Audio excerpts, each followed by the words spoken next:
Ada haleluya? Ya, luar biasa sekali malam hari ini kita bisa berkumpul. Dan saya ingin mungkin hari ini menjadi sesuatu yang berbeda. Saya ingin lempar diskusi singkat. Kira-kira menurut Bapak Ibu, ini yang menjadi pertanyaan kita.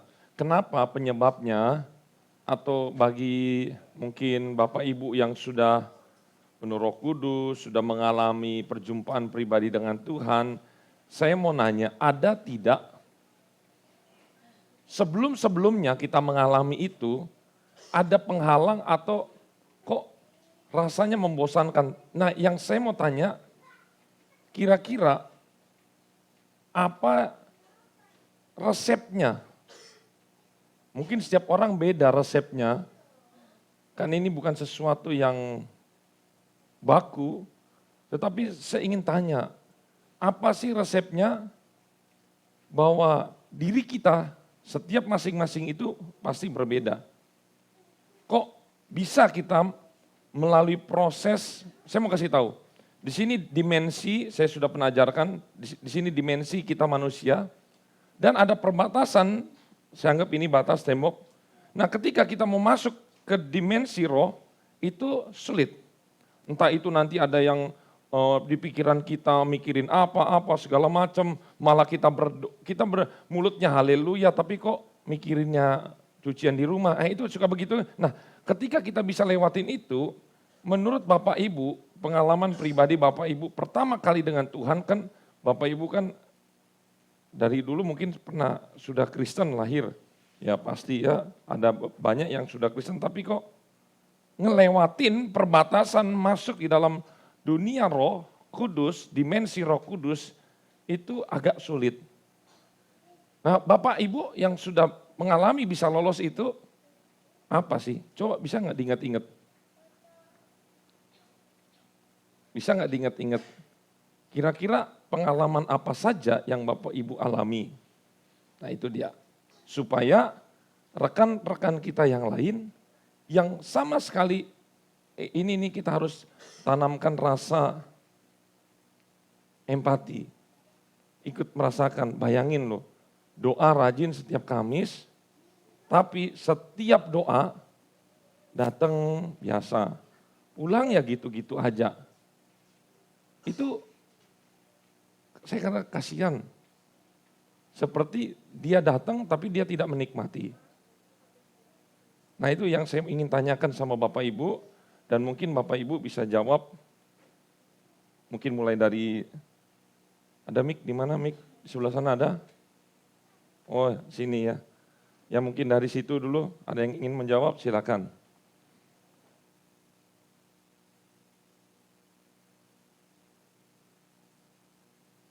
Sharing, ini dulu, kan belum sharing yang ini. Mungkin Pak Anton juga boleh, perdana Pak Anton. Sulit nggak? Nah ini kan bapak-bapak nih sulit nih, paling sulit nih. Tapi udah bisa belum melaluin itu? Terus kenapa? Caranya gimana Pak? Ingat-ingat Pak. Salam, malam. Kalau pengalaman saya itu pasrah aja sih Om. Pasrah. Yang penting kita yakin sama Tuhan, pasrah. Udah, gitu aja sih kalau menurut aku. Waktu aku pertama dijamah dulu itu, waktu pelepasan, itu aku pasrah. Intinya itu aku pasrah, aku serahkan semua udah sama Tuhan, aku percaya. Intinya percaya, itu pasti Roh Kudus njamah. Nah ini konsep pasrah ini karena kita pasti berbeda. Kenapa pasrah? Karena memang dia mau dilepaskan. Jadi Pak Anton bukan sesuatu yang baru, bahwa Pak Anton sudah mengenal di luar dunia yang kelihatan ini, nyata ini, ada sesuatu dunia roh, dan Pak Anton, menurut Pak Anton sudah terbiasa ya kan? Ya, itu terbiasa. Tapi makanya dia pasrah, dia tidak ada kesulitan. Karena apa? Karena dia sudah terbiasa. Nah, bagi orang-orang yang tidak ada masalah, tidak pernah mengalami alam roh, nah ini yang menjadi dilema. Itu. Tapi kalau yang sudah, itu jawaban yang bagus, pasrah. Karena dia nggak ada masalah. Ya, nggak ada masalah dengan percaya nggak percaya ada dunia roh. Nah itu seperti itu. Tapi saya yakinkan dunia roh ada. Wong kita masuk surga tuh salah satu apa? Percaya kita kan? Apa yang masuk tubuh? Enggak, roh kita. Nah itu dia, silakan mau dilanjutin yang lain. Shalom, selamat malam.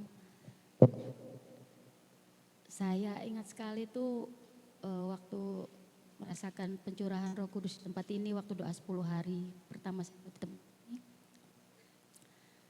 Memang susah untuk fokus waktu doa, pasti pikiran kita memang terpecah-pecah. Waktu itu saya cuman fokus sama Tuhan. Doa itu saya cuman minta maaf, minta ampun sama Tuhan. Jadi 1, fokus. 2, minta. Minta ampun Nah, sama Tuhan. masalahnya salah dosanya apa? Apa ngerasa Ya saya dosa? kan ngerasa, ya kita kan pasti berdosa ya Om. Entah saya sengaja atau enggak, pasti saya menyakiti hati Tuhan. Jadi kalau doa saya selalu cuman minta maaf sama Tuhan, saya selalu minta ampun. Di situ baru saya merasakan lawatan Tuhan yang luar biasa. Pertama kali sejak saya Nasrani dari kecil ya di tempat ini tuh baru saya ngalamin semuanya. Jadi yang saya lihat cahaya terang, saya ngerasakan percikan air, rasanya tuh sejuk sekali, itu di tempat ini semua. Jadi tadi itu pertama apa? Cahaya, Bukan sebelumnya mau masuk begitu pertama fokus. 1. Berarti fokus itu artinya hanya Yesus 1. Kedua minta pengampunan. Iya. Nah ini Bapak Ibu penting. Masalahnya nggak semua orang merasa berdosa loh. Tetapi salah satu ciri orang yang mau masuk di dalam alam Roh Kudus itu harus, jadi begini ya. Kenapa ini salah satu yang penting tentang pengampunan ini? Ingat waktu Musa berjumpa dengan Tuhan, pertama kali di semak belukar, apa yang Tuhan perintahkan? Musa, apa? Sembahlah aku, bukan. Apa? Disuruh ngapain? Ayo, anak-anak sekolah minggu, melepaskan apa? Kasut. Karena apa? Di tempat kamu berdiri, kudus. Tuh. Jadi untuk mendekat kepada Tuhan, pertama kali harus menguduskan diri. Caranya bagaimana? Zaman dulu potong kambing, potong semuanya binatang. Zaman sekarang karena kita sudah ditebus dengan darah Yesus, apakah kita tidak perlu minta ampun? Perlu. Jadi zaman sekarang cukup 1. Kita minta, Tuhan Yesus ampuni dosa saya. Sama seperti ketika saya punya salah kepada orang tua, saya minta ampun. Saya bilang, Mami ampuni saya. Papi ampuni saya sudah bersalah. Sesimpel itu aja. Tapi mulut kita rasanya berat, gengsi. Atau jangan-jangan banyak di antara orang Kristen merasa diri kita suci. Salah satu ciri orang yang akan masuk dalam dimensi Roh Kudus, dia merasa dirinya berdosa. Ingat Yesaya, aduh Tuhan saya berdosa, saya nggak layak. Itu begitu hampir semuanya. Ketika orang-orang ingin berjumpa dengan Yesus, semua rata-rata sujud, dia tersungkur, dia merasa tidak layak. Nah ini butuh pengampunan. Nah itu ya.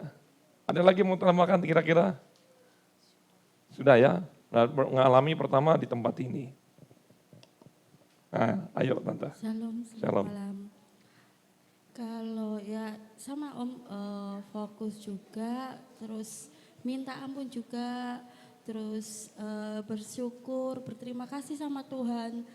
Apapun yang dikasih Tuhan harus bersyukur. Terus ya itu Om, kadang itu kita fokus, tapi kadang ada kan yang seperti kemarin itu waktu pertama itu. Sebenarnya juga kan nggak fokus tapi kadang masih kepikiran jujur kemana kan nggak ada Pak Eko kan. Tapi ya sudahlah saya berserah sama Tuhan.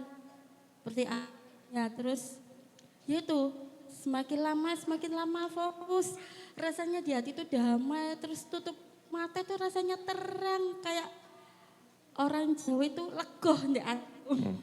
Kayak damai sekali, ya seperti itu. Kalau saya mengalami terima kasih. Banyak yang tambahan-tambahan yang lain. Ayo Tante. Ini perlu dijawab dulu. Karena ada beberapa yang nanya sama saya lihat video, itu jatuh nggak sakit. Nah, Tante harus jawab di sini, ini masuk video nih. Jatuh di depan itu sakit apa enggak? Coba Tante. Atau gimana? Shalom. Kalau untuk jatuh itu nggak terasa ya, kayak nggak sakit, nggak Itu apa. pingsan atau karena sakit atau gimana? Enggak. Nah, bukan ya, jadi ingat di sini. Waktu itu saya merasakan penyembahan ya Om ya. Waktu awal pujian terus kayak ada tangan Tuhan tuh jamah saya. Jadi saya sudah nggak kuat berdiri. Jadi jatuh ya nggak terasa saya. Pokoknya hati saya itu wis apa ya, seneng gitu saat itu waktu di jamah Tuhan. Jatuh malah seneng. Nah iya loh. Tapi jangan berharap ada yang pegangin karena aturan di sini saya sudah patenkan. Kalau ada yang tumpang tangan jatuh, resiko sendiri. Karena itu yang membedakan. Saya harus ada tanda. Tuhan, kalau jatuh dari Tuhan, kenapa Tuhan harus dibantu? Kan ada firman Tuhan, malaikat Tuhan akan menatang. Biar malaikat yang menatang. Begitu. Jadi kesan saya kalau dibantu begitu, saya rasa apa ya, kayak nunggu-nunggu gitu. Misalnya kalau ada yang saya mau numpangin di belakang sudah begini, berarti kan kesannya saya mau supaya dia jatuh. Makanya saya pernah punya pengalaman seperti itu dan Tuhan sudah menegur saya karena saya merasa sombong, sudah jatuhkan orang. Nah, di situ saya sudah lewati proses itu dan Tuhan berkata, nggak usah terlalu banyak fokus kepada jatuh. Tapi kalau jatuh dari Roh Kudus, jangan ditahan. Sekali lagi, saya nggak fokus kepada jatuh, tapi fokus kepada orang itu berbuah. Tapi asito, kalau itu jatuh dari Tuhan, jangan ditahan. Mau ditahan juga percuma, karena mungkin ada yang mau pegangan saya ngapain pegang saya, biarin aja jatuh. Ya, yang penting saya mau konfirmasi, kalau jatuh masuk rumah sakit, bocor kepala, benjut, itu saya nggak tahu dari siapa itu. Karena Tuhan tidak mungkin, pekerjaan Roh Kudus tidak mungkin mencelakakan. Terjadi sama tante, nubuatan di dalam Mazmur, malaikat Tuhan menatangmu, itu juga yang dipakai iblis, bicara mencoba Yesus. Yesus, coba engkau lompat di atas bait suci, lompat. Kan ada firman Tuhan, malaikat akan menatangmu. Tuhan Yesus nggak mau pakai itu. Tetapi kalau itu pun terjadi kepada kita, nggak usahlah bantuan manusia-manusia. Kalau itu Tuhan yang adakan, bahwa malaikatnya juga yang akan nolongin. Kan lebih bagus malaikat. Selama ini saya mengadakan penumbangan tangan dan kalau itu kehendak Tuhan jatuh, ada yang bapak-bapak besar. Jatuhnya tuh sampai bikin getar satu ruangan. Boom. Itu karena lantai begini ya. Saya udah mati enggak ini? Saya sendiri ya bingung. Apa ya? Karena ya masih manusia. Coba amin. Pertama amin saya lihat dulu dia. Nangis benjut. Oh enggak. Udah senyum lagi. Balik. Udah. Oh gitu cara kerja Tuhan. Ada jatuh yang di kursi begitu kayu. Pas di ini. Secara logika. Wah geger otak. Tapi kalau Tuhan yang bekerja, biarin aja. Ya itu dia. Ada lagi Tante? Selama saya ikut doa malam itu, saya senang sekali ya Om ya, karena apa ya, memang waktu doa itu kadang-kadang kita tuh nggak fokus ya, memang benar pikiran tuh udah sana sini. Tapi kalau kita sudah fokus itu, waktu penyembahan Roh Kudus itu datang jamah itu rasanya itu sudah gimana ya, menurut saya itu enak gitu loh Om, waktu di jamah Tuhan itu, apalagi kemarin itu waktu saya duduk di sini tuh, memang saya saat ini punya masalah, tapi saya bersyukur sama Tuhan satu persatu sudah terselesaikan. Dan saat itu Tuhan Yesus ada di depan saya. pas di depan saya waktu saya berdoa itu, dia tersenyum sama saya. Dia bilang sama saya sudah berdoa terus. Memang masalah saya memang berat Om, waktu bulan Januari sampai sekarang ini. Tapi puji nama Tuhan, saya bersyukur sekali sama Tuhan. Semua itu karena Tuhan Om, kalau bukan karena Tuhan saya tidak bisa apa-apa. Jadi satu persatu masalah saya itu sudah terselesaikan. Setiap kali saya ikut doa malam itu saya merasakan jaman Tuhan yang luar biasa buat saya. Meskipun saya enggak bahasa roh ya Om ya, tapi Tuhan itu saya merasakan menjamah saya karena badan saya dingin, panas. Saya itu senang sekali, jadi nyaman saya itu. Meskipun saya enggak bisa bahasa roh, tapi saya merasakan jaman Tuhan untuk saya Om, kalau setiap kali saya datang doa malam. Makanya saya kalau enggak sakit gitu, saya mesti datang. Ya, pingin saya itu datang Om, tapi kadang-kadang memang saya kan punya sesak nafas, kalau memang saya enggak bisa berangkat ya saya enggak berangkat Om. Tapi kalau saya sehat, saya enggak ada apa-apa, saya usahakan saya datang karena emak Om saya kalau enggak datang itu, kadang-kadang itu saya bikinnya gitu. Meskipun kadang enggak saya doa malam dulu nanti selesai doa baru kita mau kemana gitu, apa ada keperluan apa gitu, saya datang doa malam dulu Om. Karena eman saya kalau enggak datang sekarang itu, pasti saya usahakan datang karena bayangan saya kalau enggak datang saya enggak dijamah sama Tuhan. Uang saya diberkati dari Tuhan. Masalah saya terselesaikan oleh Tuhan, bukan karena saya. Jadi saya sangat bersyukur dan terima kasih di tempat ini Bapak Gembala dan Ibu mendidik saya untuk senantiasa Om bisa di sini bisa melayani, itu suatu berkat buat saya pribadi Om di usia saya yang sudah saat ini. Terima kasih saya sekali atas bimbingan Bapak dan Ibu Gembala di tempat ini. Terima kasih Om. Sekian.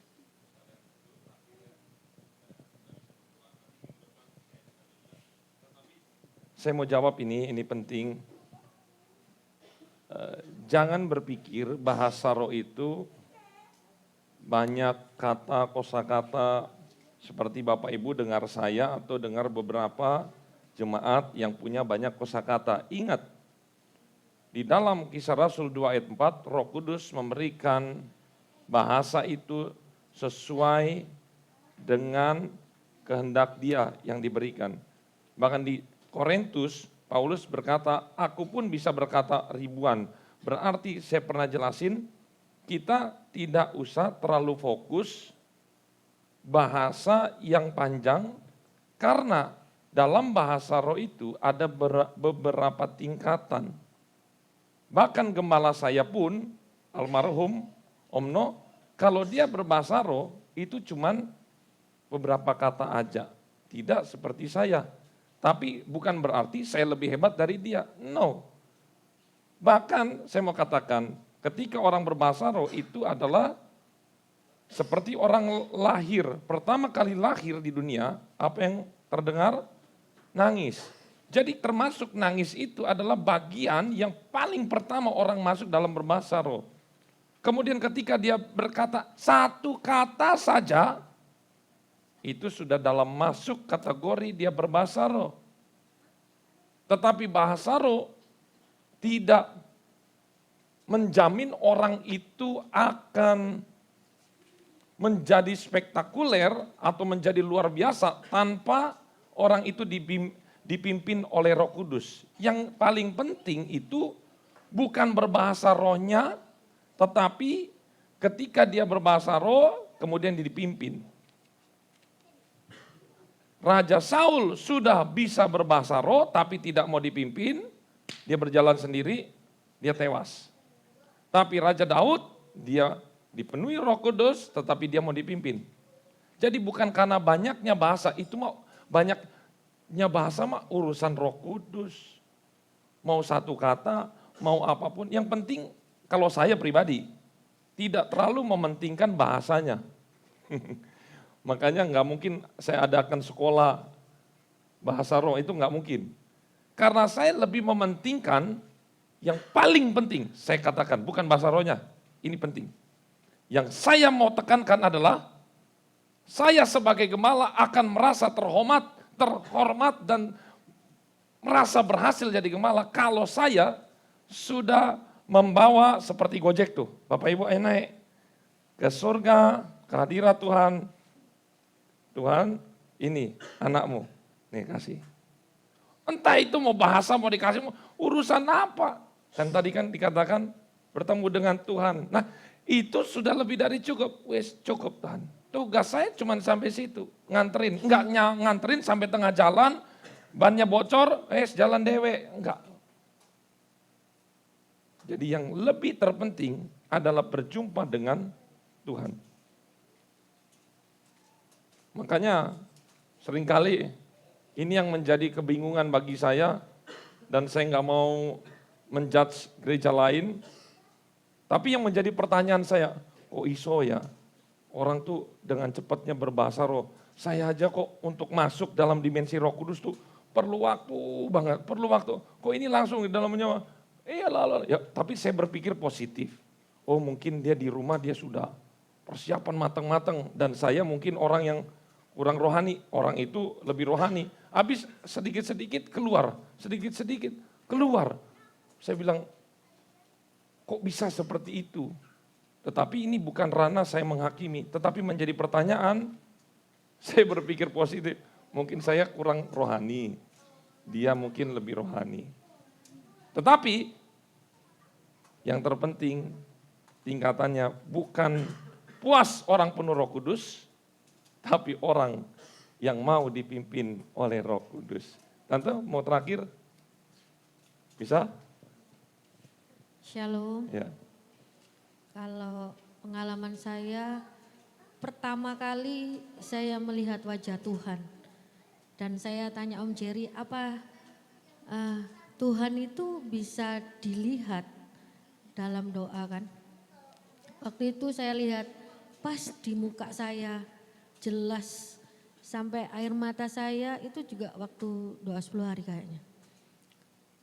Jadi saya lihat wajah yang damai, yang teduh, sampai air mata saya enggak bisa berhenti, netes terus sampai amin selesai ibadah masih netes terus. Waktu itu masih ada konsumsi, sambil makan masih netes terus, enggak bisa berhenti air matanya.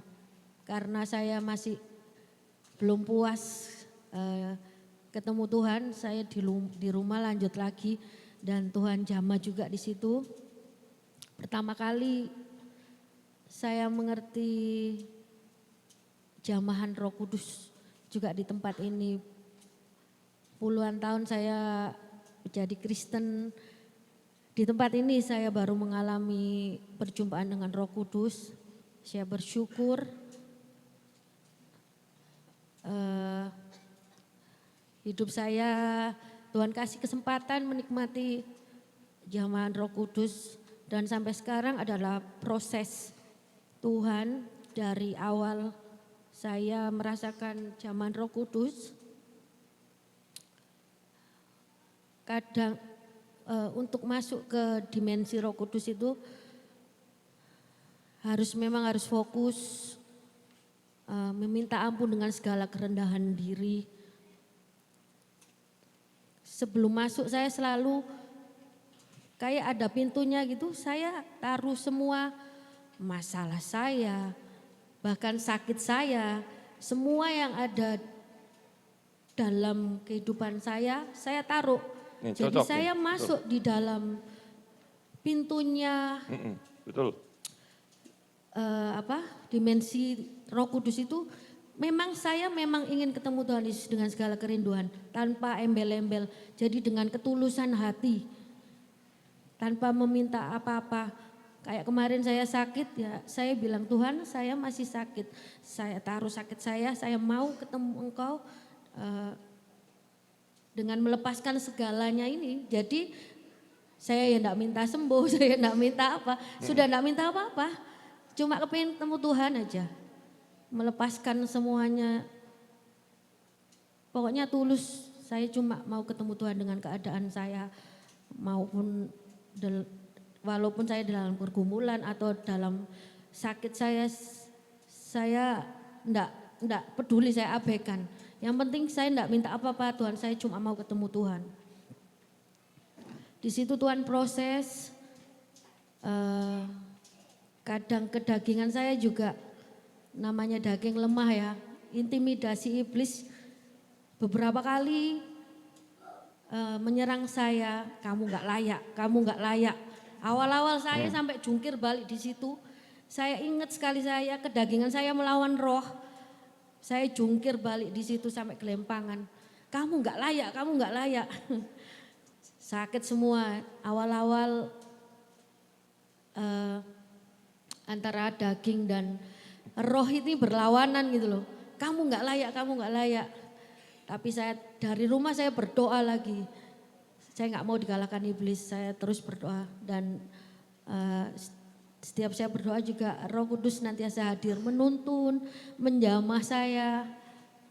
Sukacita itu senantiasa ada. Kalau selesai amin itu kita pasti mempunyai damai sukacita yang luar biasa. Dan itu tidak bisa tergantikan apapun yang kita dapat di dunia ini ya. Dan sampai sekarang saya bersyukur, saya selalu berdoa jangan kiranya Roh Kudus ini tetap ada di dalam hati saya, jangan pernah kau ambil Tuhan. Saya selalu menekankan juga di dalam diri saya dengan segala kerendahan diri, jangan ada kesombongan. Karena kesombongan sangat dibenci sama Tuhan. Karena kedagingan ini memang lemah. Jadi kita harus lawan dan cara melawan kita ya kita senantiasa merendahkan diri di dalam hadirat Tuhan. Senantiasa merendahkan diri, minta ampun. Tulus datang ke hadapan Tuhan tanpa minta sesuatu. Datang ya dengan segala kerinduan. Dan berapa dari saya di jamaah Roh Kudus pertama kali sampai sekarang banyak yang saya alami dan itu sangat mengubah hidup saya dari cara pikir saya, dari saya menyikapi masalah saya sampai mungkin banyak masalah tapi saya merasa biasa aja. Jadi kayak gak ada masalah, sebenarnya ada masalah. Kenapa saya tahu kan? Saya ada masalah saat saya punya teman-teman selalu cerita begini. Oh itu jadi masalah ya buat kamu. Aku pernah ngelewati tapi kok aku nggak jadi masalah. Karena Tuhan Yesus selalu ada buat kita. Kita tahu kadang kita itu enggak terlalu ya sudahlah. Semua nggak usah dibikin masalah gitu. Kalau suka cerita baru tahu, oh kayak gini jadi masalah ya buat kamu. Terus saya mikir, oh kok aku enggak ya, Jadi ya ini mungkin saya enggak bisa kurus ya. Saya bersyukur Tuhan Yesus proses saya sampai dengan sekarang melewati semuanya. Melalui masalah dari yang kecil, dari yang besar dikecilkan, yang kecil dihilangkan, semuanya terlewati. Saya melawan kedagingan saya, yang Tuhan tidak suka itu saya lawan karena yang perlu kita lawan bukan orang-orang sekitar kita atau yang kita hadapi, tapi hati kita sendiri. Bagaimana kita melawan kadang ketemu orang yang jutek atau orang yang gak enak di kerjaan. Kita tidak bisa suruh orang itu untuk berbuat baik sama kita. Mereka punya hati sendiri. Yang kita rawat adalah hati kita. Hati kita yang kita betulkan. Dalam nama Tuhan Yesus kita tidak terpancing ikut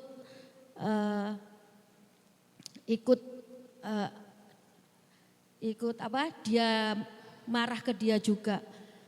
Selalu mengendalikan diri dan Roh Kudus itu benar-benar guru, pengingat untuk menahan emosi, menahan segala yang tidak baik. Ngetik aja kalau ada yang gak kasar gitu aja langsung hapus gak jadi. Mau ngomong apa gak jadi. Selalu mengingatkan Tuhan. Tuhan Roh Kudus senantiasa mengingatkan kita kalau kita selalu dekat di dalam Roh Kudus, apa yang kita kerjakan itu seperti dituntun gitu. andaikan memang setiap jalan kita tidak pernah mulus, bahkan di dalam Tuhan pun kita ya pasti ada masalah, tapi setiap masalah yang kita hadapi bersama Tuhan, Tuhan pasti kasih jalan keluar yang luar biasa dalam kehidupan kita, dan berkat damai sukacita itu yang saya senantiasa menyertai. Saya selalu berdoa itu selalu minta Tuhan berikan damai sukacita, karena berkat damai sukacita itu tidak bisa dibeli dimanapun, didapatkan hanya di dalam Tuhan. Dan kita percaya di tempat ini semua merindukan jamahan Roh Kudus pada malam hari ini. Mari kita datang dengan ketulusan dan segala kerendahan hati. Kita buka hati kita biar Roh Kudus menjamah setiap kita. Biar kita nanti pulang dengan bawa berkat damai sukacita yang melimpah. Karena kalau kita membawa pulang berkat damai sukacita dalam keadaan apapun, mau masalah, mau nggak ada uang, mau nggak ada beras atau apa, terlewati semua. Amin. Demikian kesaksian Tuhan Yesus berkati. Ya, ini terakhir. Nanti minggu depan mungkin saya akan sharing lagi mengenai masalah ini. Kita masuk di dalam dimensi Roh Kudus, dan saya sebagai salesnya Tuhan ingin mempromosikan yang mau masuk dalam dimensi Roh Kudus. Ayo, yang seperti tadi sudah dikatakan, minta ampun, buka hati, fokus, merendahkan diri, sembah Tuhan.